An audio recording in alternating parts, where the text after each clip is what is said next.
इस धरती पर रहने वाले सबसे इंटेलिजेंट एनिमल्स हैं ह्यूमंस। वो जानवर जो समय के साथ साथ इवॉल्व कर गए और टेक्नोलॉजी के मामले में इतने विकसित हो गए कि एलियंस भी विज़िट करते हैं हमारी एडवांसमेंट देखने के लिए। बट क्या ये टेक्नोलॉजी रिस्पॉन्सिबल होगी हमारे विनाश के लिए?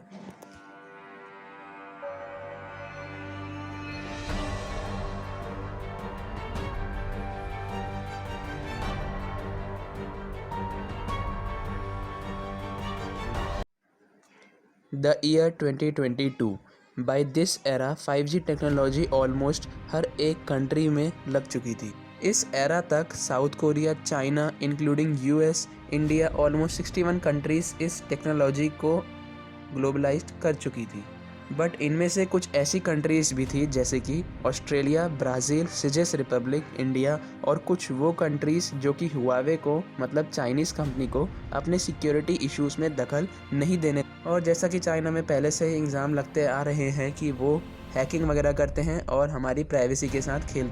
इस एरा तक अभी तक इटली, यूएस, यूरोप ने अभी तक 5G टेक्नोलॉजी से रिलेटेड कोई डिसीजन नहीं लिया था और ना ही उन्होंने चाइनीज़ टेक्नोलॉजी पे किसी प्रकार से कोई भी प्रतिबंध लगाया था। इंडिया में जो प्रिस्क्राइब्ड लिमिट थी SAR वैल्यू की, जो कि स्पेसिफिक एड्जॉर्प्शन रेट के आधार पे बनाई जा, जो कि 1.6 वॉट पर केजी थी पहले के ज़माने में, बट बाय दिस एरा अब ये 5 वॉट पर केजी तक बढ़ चुकी थी।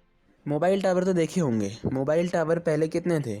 पहले ऑलमोस्ट 6.6 लाख मोबाइल टावर्स थे पूरे ऑल ओवर इंडिया में। बट 5G टेक्नोलॉजी को स्टैब्लिश करने तक बाय 2022 ये टावर बढ़ाकर 22,11,593 बन। इस एरा में और क्या क्या बदलाव हुए? बेसिकली इस एरा के बारे में सबने यही डिसाइड कर रखा था कि इस एरा में न्यू टेक्नोलॉजीज इन्वेंट होगी, ज़माना बिल्कुल एडवांस बन जाएगा। और हाँ, सब लोगों ने रूही चावला जैसे एक्टिविस्ट का मजाक उड़ाया था कि वो टेक्नोलॉजी से रिलेटेड कुछ भी नहीं जानते। बट हुआ क्या?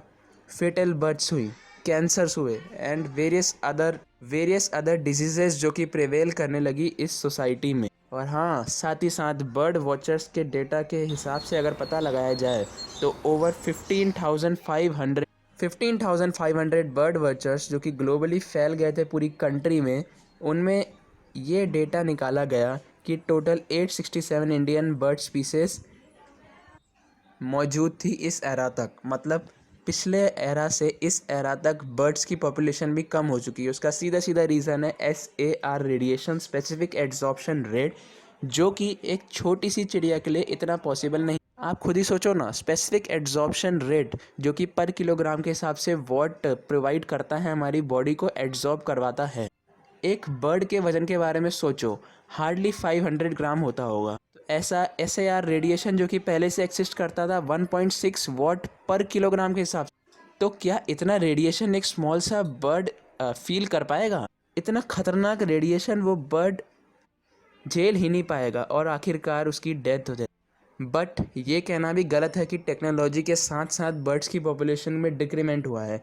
बाय द ईयर 2018 बर्ड्स की पॉपुलेशन पूरे ईयर इंडिया में रही थी 1,50,000, जो कि 1,70,000 होगी एंड ऑफ ईयर 2023। अब यहाँ पे आप लोग तो यही सोच रहे होंगे कि बर्ड्स की पॉपुलेशन में तो इंक्रीमेंट हुआ है, बट गाइस ये देखिए 2018 से लेकर 2023 के बीच 5 ईयर्स का गैप है। इस 5 ईयर्स के गैप में बर्ड्स की पॉपुलेशन में केवल और केवल 20,000 का इंक्रीमेंट हुआ। तो इस स्टडी का मेजर कंक्लूजन ये सामने आया कि जो इंडियन पीफॉल्स होते हैं उनकी पॉपुलेशन में जो है इंक्रीमेंट हुआ है, बट जो raptors, suppose crocodile, comedian dragon etcetera, उन सब की पॉपुलेशन में डिक्लाइन हुआ। बाई ईयर्स वेरियस चैनल्स और रिपोर्ट्स ने ये स्टेट करा कि जो बर्ड्स की पॉपुलेशन में वो डिक्रीमेंट हो रहा है। जैसे कि आपने सुना होगा और बाकी सारी मूवीज़ में ये दिखाया गया कि आपके आसपास जो गौरैया नाम की चिड़िया है उसकी पॉपुलेशन में भी डिक्रीमेंट हो रहा है। ये बात गलत है। इसके पीछे का साफ साफ रीज़न है expansion of urban areas. Urban areas का इंक्रीमेंट हो रहा है और रूरल एरियाज़ का डिक्रीमेंट हो रहा है। तो बेसिकली जहाँ पे बर्ड्स को अपने लायक पॉपुलेशन मिलेगी, अपने लायक एनवायरनमेंट मिलेगा, वो इसी एरिया में तो माइग्रेट करेगा। यही रीज़न है कि केरला और थार जैसी जगहों में बर्ड्स का माइग्रेशन ज़्यादा देख, क्योंकि बर्ड्स एक ऐसा एनिमल है या फिर ऐसा पंछी है कि जिसको ना ही ज़्यादा ड्राई एरिया चाहिए, ना ही ज़्यादा वेट एरिया चाहिए, ना ही सूखा एरिया चाहिए, ना ही ज़्यादा गीली जगह चाहिए। इसलिए उनका इंक्रीमेंट हो रहा है केरला और थार में। और हाँ, इस एरा तक स्कैवेंजर्स का डिक्लाइन भी बहुत ज़्यादा हुआ था due to increase in infection rate. क्योंकि बेसिकल सी बात है, जो SAR रेडिएशन इस रेडिएशन से भरे जानवर को जब कोई स्कैवेंजर जैसे कि ईगल और क्रोस वगैरह कंज्यूम करेंगे तो बेसिकली उनमें भी तो इन्फेक्शन रेट इंक्रीज़ होगा ही ना। बाई एरा 2030 ऑलमोस्ट हर जगह तक ये रेडिएशंस फैल चुकी थी। 5G radiation almost stabilise globally in every country. Almost 4 lakh telephone towers अभी इंडिया में हैं, जो कि एस्टिमेट करा जा रहा है कि अगले 4 से 5 साल तक इनमें 3% का इंक्रीमेंट होएगा। मतलब मोबाइल टावर का इंक्रीमेंट मतलब मोर मोबाइल। तो ओवर 760 मिलियन स्मार्टफोन जो कि इंडिया में करंटली यूज़ में हैं। इसके चलते India second largest telecommunication network है। टेक्नोलॉजी का जन्म हुआ था इंसानों को वो सारी फैसिलिटी प्रोवाइड कराने के लिए जिससे उनका काम आसान हो सके। बट ये टेक्नोलॉजी कितनी वफादार है, ये अब हम जानेंगे फ्लैशबैक में। Year 1904, the birth of technology. इस एरा में ह्यूमंस ने अपने ब्रेन का इस्तेमाल से एक ऐसा वैक्यूम ट्यूब बनाया था जो कि किसी और पर्पस के लिए जन्मा था। Vacuum tube was invented by John Ambrose Fleming. इस वैक्यूम ट्यूब का इन्वेंशन हुआ था to amplify signals for radio और अदर डिवाइसेस के लिए। और इस प्रोटोटाइप को एक वर्किंग कंप्यूटर बनाए थे एंटोनी सेफ बेरी 1939 में। यहाँ से कंप्यूटर ने एक ऐसा ट्रेंड पकड़ा कि अब तक जैसा कि आप देख सकते हो उसमें नए नए एडवांसमेंट और फीचर्स होते जा रहे हैं, बट पोर्टेबिलिटी की कमी अभी तक है। लैंडलाइन अभी भी चल रहा था। बाई टाइम मोबाइल फ़ोन भी पोर्टेबल बन गए थे। By year 1991 2G technology launch हो चुकी थी इंडिया में, जिसमें मोबाइल फ़ोन को एक्सेस दिया जाता था नेटवर्क का। At that time Nokia was the leading brand.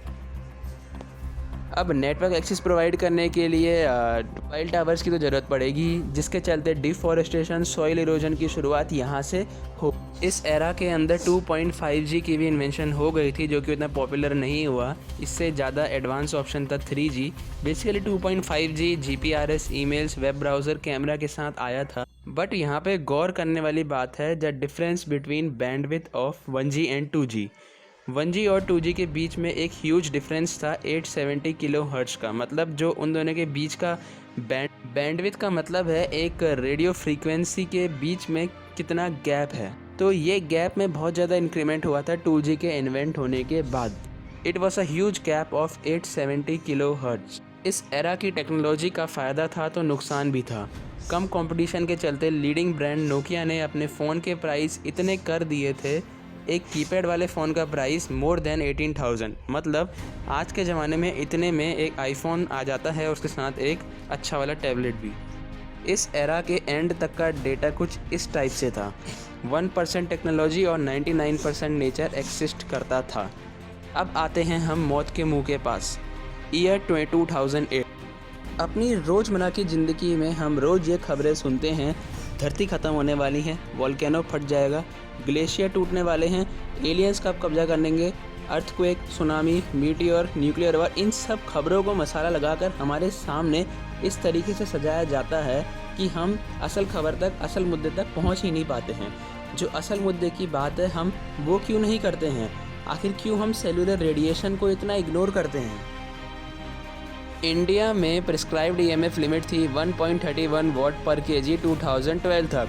फिर 2012 के बाद इसको 1.61 वॉट पर केजी कर दिया गया। मतलब नई जनरेशन के आते आते इस लिमिट को और बढ़ाया जाएगा।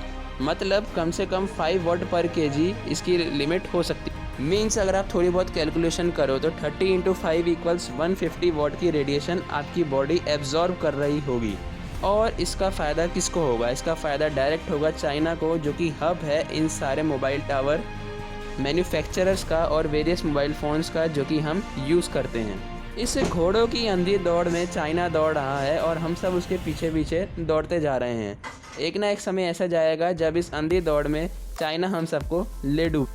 इस वीडियो को इतना शेयर करो कि ये बात कम से कम हमारी उम्र के लोगों को तो पता चले, वो यंग जनरेशन जो कि इस सिरे की नए तरह से शुरुआत करेंगी और ऐसी टेक्नोलॉजी बनाएंगी जो कि RF EMF के बिना चलेगी और उससे ज़्यादा एडवांस होगी और उसके कोई भी डिसएडवांटेज नहीं होगा।